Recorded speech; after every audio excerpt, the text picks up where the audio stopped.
Ito yung panahon na palaboy-laboy pa lang tayo sa Shibuya mga par. At alam mo par, Shibuya Crossing is the world's busiest pedestrian crossing with as many as 3,000 people crossing at a time. Nabasa ko lang din sa Google par.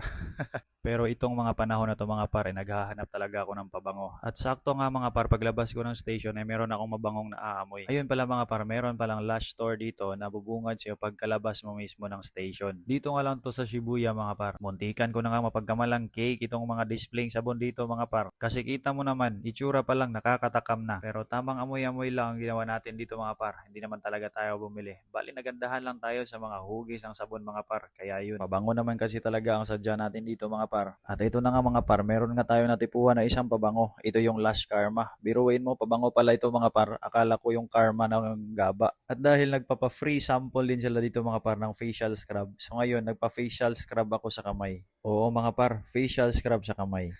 Pero amazed na amazed talaga ako mga par. Kahit free lang itong ginawa nila mga par. Grabe yung serbisyo talaga ng Japan. Kita mo naman yan kung gaano nila ginamasa-masahe yung kamay ko. Pero sa totoo lang mga par, wala talaga akong masabi sa serbisyo ng mga Hapon sa kanilang mga customer. Although hindi talaga perpekto mga par, pero malayong malayo sa kung ano yung nakasanayan natin eh. Kaya naman yung iba kong mga kakilala mga par kapag nakapag-Japan ay hindi talaga maiwasan yung kumparahan. Pero ganun talaga mga par, nabudol tayo sa babango. Panalo kayo.